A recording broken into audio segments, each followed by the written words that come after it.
Salut à tous, c'est Steve Savio, c'est le 13-30, on est mercredi, on est le mois d'août mais on est toujours là et ça c'est cool. Et en plus on a un nouvel intervenant, Ryan Carlian de Lyon, comment vas-tu? Bonjour. Je vais bien, merci. Est-ce que tu as déjà eu l'occasion d'aller en vacances ou pas encore? Ouais, ça y est, je suis déjà parti au Japon en juillet. Sympa, c'était comment? Ah, c'était incroyable, j'ai adoré. Ouais c'est vrai, Ouais. tu as visité quoi? J'ai visité, en fait, j'ai la famille à Tokyo. Mhm. Du coup, je suis resté pas mal de temps à Tokyo. Après, j'ai visité d'autres parties comme Kyoto, Nara. Ouais, J'ai adoré la culture, surtout la culture et la nourriture aussi. cool. Ah et la nourriture aussi, d'accord. C'est pas, j'imagine que c'est pas pareil que nos pauvres sushis qui sont ici, c'est ça? Ah ouais, ouais, c'est clair. Je pense j'aurais du mal à manger dans un restaurant japonais en France maintenant que j'ai D'accord. goûté les vrais restaurants japonais. Ah c'est cool, c'est cool. Et donc toi tu es au pôle BI de l'agence de Lyon de Neos SDI, c'est ça? Paris, le Valois. Ah pardon, pardon. Pourquoi je dis Lyon? Je dis des conneries. Pas du tout Lyon. Pas du tout Lyon. Il n'est pas le Lyon, arrêtez. C'est un faux. C'est un fake news que ceci. On est sur le Valois, mais quand même BI, avec Pierre et tout ça et tous leurs amis. C'est ça, oui, dans le pôle biais. Ah, ok, d'accord, très bien. Salut Monsieur Soutien sur le chat. Monsieur Soutien est toujours là. Il nous soutient. Merci à toi. Donc aujourd'hui, on va avoir du Azure Databricks et ça c'est cool parce que dès qu'il y a Azure dedans, c'est que c'est super cool. Voilà, il faut le dire. On adore ça. Et donc, c'est toi qui vas nous en parler. Tu peux lancer la démo si tu veux. Pas la démo, les slides.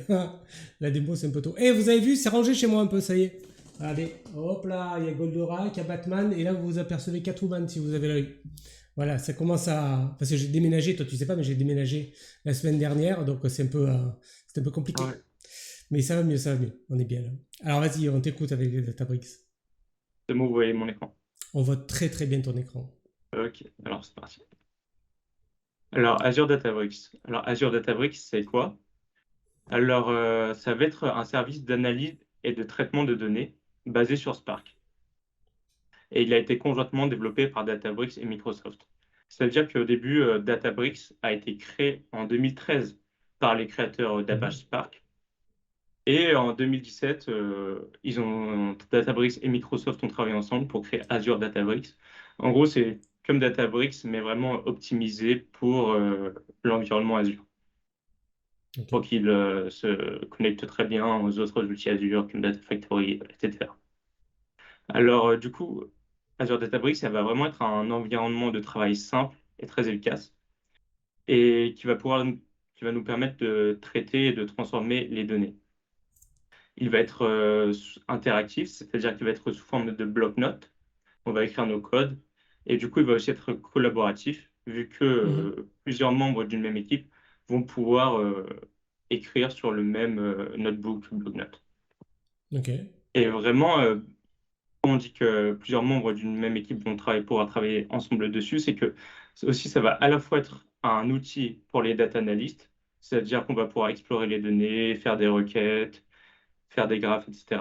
Ça va aussi être à la fois un outil pour les data engineers, Mhm. c'est-à-dire qu'on va pouvoir traiter les données, faire des transformations sur les lignes colonnes, faire des agrégations, etc. Et ça va aussi être un outil pour les data scientists qui vont pouvoir utiliser des librairies de machine learning et des Ok. algorithmes d'intelligence artificielle pour faire du clustering, enfin, travailler sur la data science. Du coup, ça va être Ok. vraiment un outil qui va être utile pour tous tous les métiers qui travaillent sur la big data. Très bien. Un bon début. Belle entrée en matière, ça me va. Merci. Alors, le rôle d'Azure Databricks. Alors, comme on l'a dit, On Azure est toujours. Databricks, On ça est. Ah voilà, va. voilà, c'est bon. La slide a bougé. Ouais, c'est ça. Alors, Azure Databricks, ça va surtout être un outil pour traiter les données. C'est-à-dire que si on remet dans le contexte la data, dans le cycle de vie de la data, on va créer une pipeline. On va tout d'abord extraire les données de différentes sources qui vont être des données brutes. Du coup, pas forcément être adaptées à l'analyse où enfin, ça va pas être très bien rangé, on va dire. Du coup, on va extraire ces données, on va les transformer. Du coup, avec l'aide de Databricks, on va les transformer, c'est-à-dire qu'on va les typer, on va les faire des agrégations, on va les nettoyer, Enfin, on va vraiment transformer les données pour qu'elles soient prêtes à être analysées dans, dans d'autres outils. C'est-à-dire Ok. qu'après la transformation, on va les charger dans soit un data warehouse, soit on va pouvoir les analyser sur des outils comme Power BI Mhm. directement. Ou si je résume, bah, la donnée, elle va d'abord être extraite, transformée et puis chargée dans un environnement qui va être prêt pour qu'on analyse les données. Et du coup, Databricks, ça va être cette partie intermédiaire. On va pouvoir utiliser la puissance de calcul de Databricks pour bah, tirer le maximum de données utiles de nos données. Ok. Alors, Databricks devient de plus en plus populaire à travers le monde, il y a de plus en plus d'utilisateurs. Et c'est parce que bah, ça possède une puissance de calcul très puissante, enfin, une puissance de calcul très forte.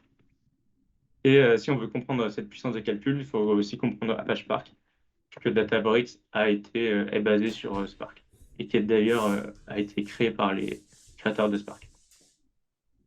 Alors, Apache Spark, ce que c'est, ça va être un système qui va permettre de traiter les données de manière distribuée.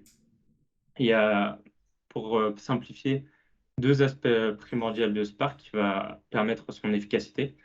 Ça va être il va mettre en mémoire cache les données et aussi il va paralléliser les requêtes et le traitement de données.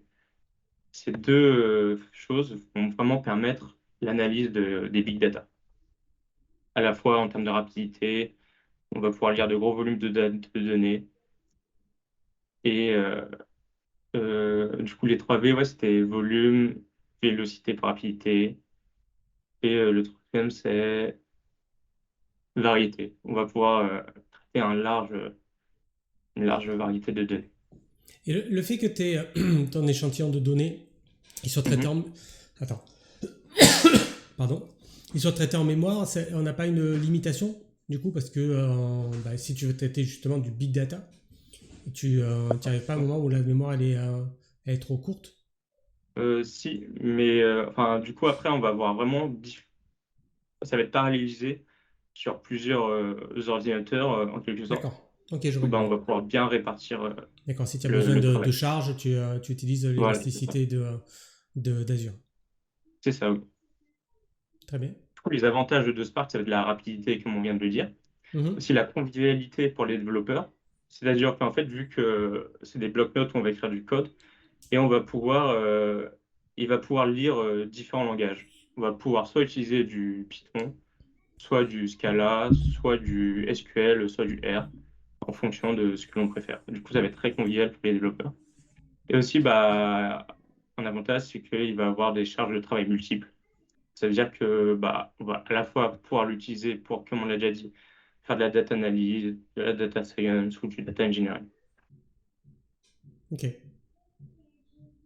Alors, du coup, Apache Spark, ça va être constitué de quatre composants principaux, enfin, même de quatre composants. Il va y avoir une partie Spark SQL Data Frame. Ça va être le module qui va permettre bah, de traiter les données structurées, c'est-à-dire les tables SQL de façon générale. On va avoir un composant streaming. Du coup, on va pouvoir faire du traitement de données en temps réel. On va aussi bah, avoir des librairies comme MLlib qui va nous permettre bah, de faire du machine learning. Mhm. Et il y a aussi une composante graph qui va pouvoir nous permettre d'utiliser des graphes et de faire des calculs sur des graphes. Ok. Comme on l'a vu, bah, il y a les différents langages qu'on peut aussi utiliser. Attends, je vois Java, mais je vois pas C Sharp là. Ça va pas ça? Qu'est-ce que c'est que cette histoire? Ah, c'est vrai qu'il faudrait leur envoyer un message. D'accord. Ok. Non, mais en Je m'en plus, occupe après. Ouais. ah oui, d'accord, d'accord. Là, c'est la version, comment on va dire, originelle même de Spark qui avait été travaillée par Apache, c'est ça? C'est pas la Oui, c'est ça. version dont tu parlais tout à l'heure qui est intégrée dans Azure avec conjointement travaillé avec Microsoft. Donc ça a du Oui, sens c'est ça. qu'on n'ait pas C Sharp ici. Il y a de petits changements entre les deux. Ok. Mais après, enfin, même dans la version d'Azure, il n'y a pas C Sharp. Fichtre. Pour l'instant. Pour pour l'instant. l'instant. Ah oui, alors. Homme de peu de foi. Vas-y, tu peux enchaîner. Du coup, si on veut aller un petit peu plus en détail dans l'architecture d'un cluster Azure Data Spark, du coup, un cluster, ça va être comme un groupe d'ordinateurs, ça va être notre machine de calcul. Du coup, on aura le pilote et des workers. Le pilote, il va regarder notre requête sur les données. Je sais pas Et si c'est la après, même slide, mais nous, on est toujours sur l'écosystème d'Apache Spark, là. ok, Normal. j'ai changé de slide, du coup, tu me dis quand c'est bon. Pour l'instant, ça n'a pas changé. Tu es sûr que tu l'as changé côté présentation et pas seulement de ton côté. Voilà. Ah, reviens.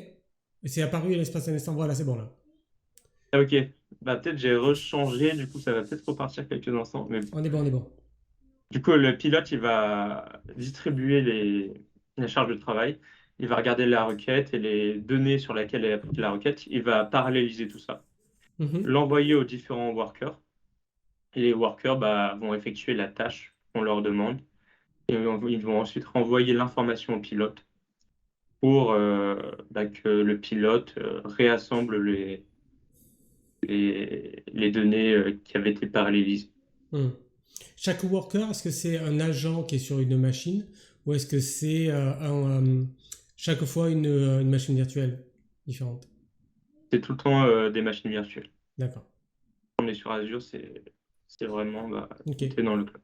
Donc j'imagine que au niveau de la facturation, tu dois avoir un worker qui est à peu près gratuit et puis après si on veut plus, tu payes la machine virtuelle qui va derrière, c'est ça? En fait, on va vraiment payer, on va pas payer la machine, mais vraiment L'usage? le calcul qu'il y a derrière, ouais, l'usage. D'accord. Ça On veut a une dire question. Vas-y. que, ouais, Vas-y, c'est ça. vas-y. Ça veut dire que si on n'utilise pas notre Databricks pendant un mois, on ne sera pas facturé pendant un Hmm, mois. Bon, d'accord. à Mais, part juste la partie qui permet de stocker ouais, bien sûr, ouais. enfin, le Tout ce stockage, qui est mais sinon, stockage, c'est on normal, va ouais. pas payer le calcul. Ouais, c'est ça. Une question. Est-ce que les workers sont identiques ou est-ce qu'ils ont une puissance de calcul différente? On peut choisir les workers au moment où on crée le cluster, mais après, ils seront identiques. D'accord. C'est-à-dire, ouais, d'accord, d'accord. Soit tu as un cluster avec des workers de type 1, je veux dire, qui sont de base, soit tu as un cluster avec des workers qui sont de type 2, 3, mais tous sont du même type dans un cluster, c'est ça? Oui, c'est ça. Eh ben j'ai bien compris, on peut finir l'émission. Merci, c'est un plaisir. Allez, vas-y. Du coup, maintenant qu'on a expliqué, Databricks C'est la démo. J'appuie sur le bouton démo. ouais, voilà, c'est l'heure de la Ta-ta-ta. démo. Ok, la démo. Bim, c'est à toi. Donc, ah oui, n'hésitez pas à nous dire si c'est bon pour le volume des micros, c'est un peu tard, hein, puisqu'on a un poil démarré. Et si vous arrivez bien à lire sur la démo aussi, il faut zoomer plus. C'est bon, on te voit là. Ok, On voit super. bien ton truc. Ok, c'est bon. Alors, du coup, quand on arrive sur l'interface Databricks, on se retrouve du coup sur cette page et on va pouvoir accéder à nos notebooks, comme on l'a dit, qui va contenir Mhm, notre code. Ici, dans un workspace, on va pouvoir créer un notebook dans un environnement share, ça va être collaboratif, soit on va pouvoir le créer dans chaque user. Ici, il n'y a que moi. Et il y aura la liste de mes différents notebooks. Je clique sur mon notebook démo. Du coup, ça va vraiment être simple et beau, on va dire, Databricks. Parce que déjà, l'interface est simple d'utilisation. On va avoir nos blocs de code. On va mhm. pouvoir même ajouter des blocs de texte, comme ici, par exemple, entre les lignes de code pour expliquer ce que l'on fait. Hmm. On peut, on pourra, du coup, en montrant rapidement, avoir ici, on a du code en Python. Et on peut avoir aussi très bien du code en SQL, comme ici, par exemple, dans un même notebook. Ou en D'accord. fonction Donc de nos besoins. là, je vois que tu as plusieurs commandes qui effectivement peuvent être dans tel ou tel langage. Est-ce qu'il y a une notion comment on va dire, de versionning de ce que tu vas mettre dans tes commandes? Parce que si tout le monde peut y toucher, toi par exemple, tu travailles sur ta commande 11, il y a quelqu'un qui vient te rajouter un truc qui ne marche pas. Est-ce que tu peux revenir à ton état à toi? Ou est-ce que c'est vraiment partagé en temps réel et tout le monde travaille sur la même version? Alors, on travaille tous sur la même version, mais après, il y a quand même un historique du coup des D'accord. versions Ok. qui va pouvoir nous permettre en cas d'erreur ou si on veut annuler une modification, de Mhm. revenir sur la version que l'on veut. D'accord. Ok. Ça, c'est aussi un point très pratique. Ah oui, bah oui. Parce qu'on les connaît, hein, ceux qui font des tests sur tes trucs à toi. Hein, tu avais fait ta belle Ouais, c'est commande et ça, puis, c'est oh bah ça. attends, je vais la réutiliser, elle a l'air sympa. Finalement, j'ai rajouté un Ouais, non, truc c'est ça. dedans. J'ai déjà utilisé plusieurs fois l'historique, il est très très utile. Ok. Ouais, c'est Make the BI, ça, c'est comment il marche.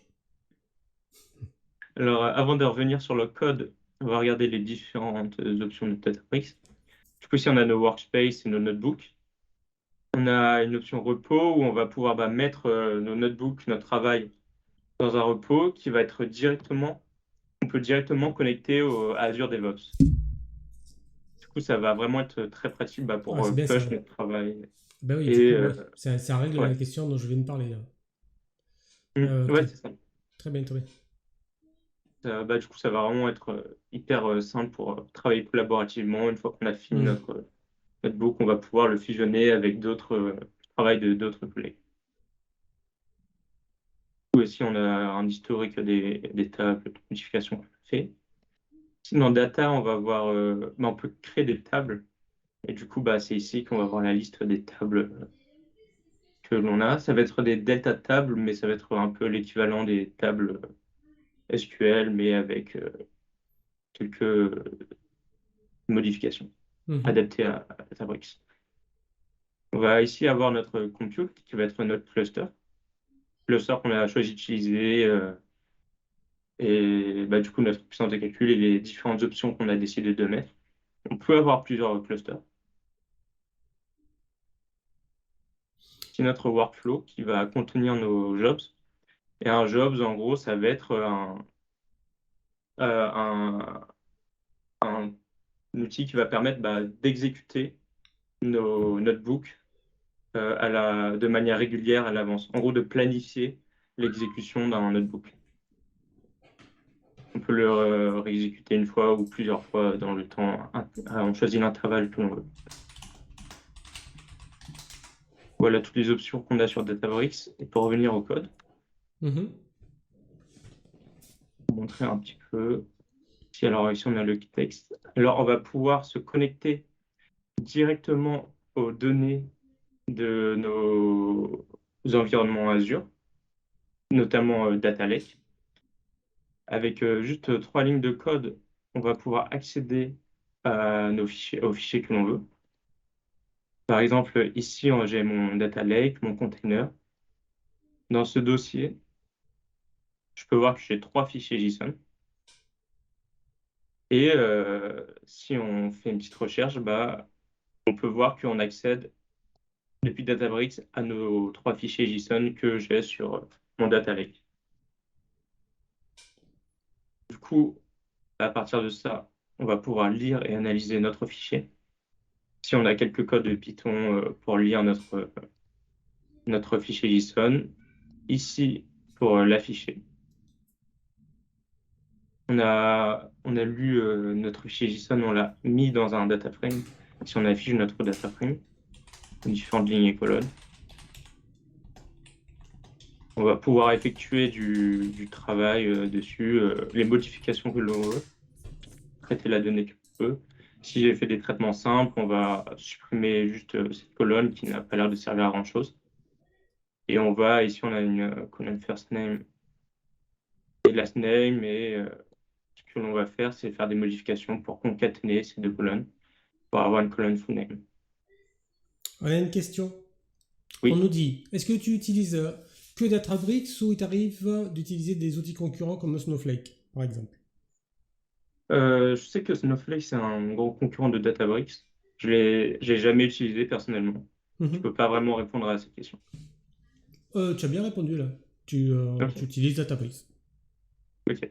Ok. Ouais, tant mieux. Alors, C'était plutôt pas mal. N'en fais pas. alors ici, on peut voir les modifications qu'on a. On a ajouté une nouvelle colonne. on a supprimé aussi une colonne. Là, j'ai fait des modifications simples, mais on peut vraiment faire toutes sortes de traitements en fonction de ce qu'on voudra analyser après, on peut faire des agrégations, des moyennes, etc. Hmm. Ok. Ici, notre data frame, du coup, on va le mettre ici sous forme de table SQL. Du coup, en gros, ça va juste dire qu'on va enregistrer notre data frame comme une table SQL. Mhm. Et juste après, on peut faire des requêtes SQL sur cette table. Ici, j'ai juste fait un select order by. Et du coup, si on a notre table SQL, et aussi, un avantage de Databricks, c'est qu'on va pouvoir afficher aussi notre code, enfin nos données sous forme de graphe. Cliquons par exemple juste ici. Ah oui, Ici, ok. j'ai décidé du coup d'afficher la longueur des chansons dans la radio Mhm. par ordre de trier, tout simplement. C'est un graphe simple, mais il y a vraiment toutes sortes de graphes que l'on peut utiliser. Ok. Du coup, de ce que je comprends, tu as une source de données à laquelle tu te plugs, tu extrais les données, comment on va dire, tu les manipules, tu leur fais faire des trucs sympas, et le résultat de ces manipulations, tu peux les mettre dans des tables qui sont directement intégrées dans Databricks, c'est ça? Ouais, c'est ça. Ok, C'est exactement ça. Après, ça ces je suis très tables fort. sur Databricks, Mhm. on pourra, par exemple, Power BI possède une API qui permet de se connecter directement aux tables qui sont sur Databricks. Ouais. Et du coup, on va pouvoir faire toutes sortes d'analyses Ah oui, ça très devient poussées sur lui-même une l'information. source de données après. Et du coup, Oui, tu c'est touches pas exactement ça. directement aux données initiales. C'est ça, oui. Ok. Après, ce que l'on peut faire, c'est aussi on peut faire des modifications du coup de nos données qui sont dans notre data lake sur Azure directement depuis Databricks aussi. On Hmm. peut lire les données, mais aussi en écrire, Ok. les modifier. On a aussi une option pour télécharger notre table sous forme de CSV. Il y a plein de petites options par-ci par-là qui font que c'est une interface très conviviale. Et du coup, ça y est, je pense que j'ai un effet pour ma démo. Ok. Du coup, si vous avez des questions. Tu peux revenir sur ça s'appelle le portail Azure là. Oui. Ok. Alors, on a vu sur le menu de gauche, on a vu le côté repository. Tu peux Mhm. l'agrandir ce menu. Voilà, donc ça c'est notre workspace. Est-ce que tu as aussi ici la gestion de la sécurité de qui va pouvoir aller toucher justement à tes bouts de code et tout ça? C'est Oui, euh, c'est comment? C'est dans les settings? ouais, tout à fait. On a c'est dans les user settings. Enfin, on va vraiment avoir aussi un coup de Databricks comme tous les autres outils d'Azure, Hmm. pouvoir donner des rôles aux différents utilisateurs et Ouais. du coup donner des droits en fonction de leur rôle. Ok, C'est-à-dire, d'accord. on aura soit juste un droit de lecture, soit un droit d'écriture de lecture, des droits pour lancer le notebook aussi. Ouais. Du coup, on va vraiment pouvoir permettre de sécuriser nos données. Ouais, on a Et une aussi gestion, même, on a une gestion fine de l'utilisation de l'outil, de qui peut faire quoi, c'est ça? c'est ça, oui. Et même dans notre notebook de tout à l'heure, on Mhm. a lu les données de notre data lake. On a utilisé une clé, mais cette clé, on pourra la modifier ou juste accorder le droit de lecture au data lake que à Ouais, certains utilisateurs en fonction de la clé qu'on leur donne. Ça peut être une clé temporaire ou etc. d'accord. Ok. On a vu aussi dans les settings qu'il y a une intégration Git qui peut être directe sans passer par le repository de Azure DevOps, si j'ai bien vu, dans les user settings. Euh, alors ça, je ne l'ai jamais utilisé. Tu vois, tu as Git Integration là. Je pourrais pas trop te dire, mais ouais, il Ah, faudrait que je creuse. ok, ok. Non, mais voilà, c'est pour regarder un petit peu ce qui est possible de faire. Ok, très bien. Alors, il y a des projets pour lesquels tu n'as pas voulu utiliser Databricks, mais que Pardon, tu n'as pas pu utiliser Databricks, mais finalement, tu aurais bien voulu. Databricks, je trouve que c'est un outil vraiment très, enfin, déjà facile d'utilisation, vraiment beau. Je trouve que Mhm. c'est un de mes outils préférés. Ouais. Et après, bah, au lieu de Databricks, on peut utiliser d'autres outils. Soit on peut faire des transformations de données simples directement sur Data Factory, soit utiliser du SSAS ou Hmm. quoi. Enfin, c'est ça, il y a vraiment différents outils de transformation de données qui ont Non, mais chacun leur spécificité. là, tu as une intégration directe de la notion d'équipe plus de la notion de repository. Donc c'est vrai que c'est rien que là, on est déjà plus avancé que je travaille sur ma transformation de données dans mon coin, je dois stocker mon truc, comment on va dire, mes requêtes à moi, et puis elles ne sont pas partagées. Là, tu as directement tout le côté team, je vais dire team building, teamwork. Mm. Ouais, c'est ça. C'est ça, oui. Ok. Est-ce que vous avez d'autres questions sur le chat, les amis? Alors attends, je vais revenir là. Bougez pas. Hop là. Très bien. On me revoit. On me revoit, c'est le meilleur moment, putain. Le meilleur moment. Très bien. Mais écoute, Ryan, c'est bon pour toi aussi? C'est bon pour moi, oui. Très bien. Alors, on va savoir ce qu'on aura la semaine prochaine. Déjà, est-ce qu'on aura un 13-30 la semaine prochaine? Il y a du suspense, mais oui, nous aurons Sacha Bayeul qui reviendra avec une nouvelle intervention dont on ne connaît pas encore la teneur, mais on le saura bientôt parce que là, il est en vacances, le petit coco. Le chacha est en vacances. Mais la semaine prochaine, il sera là avec nous le 17. Ensuite, vous serez très triste d'apprendre que le mercredi 24, il n'y aura pas de 13-30. Pourquoi? Parce que moi-même, je serai en vacances une semaine. Et ça, c'est dingue. Mais on reprend dès le 31 août avec GraphQL.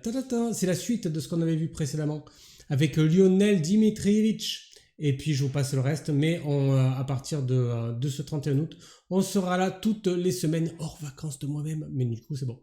Et oui, il profite, le chacha, là, il nous énerve.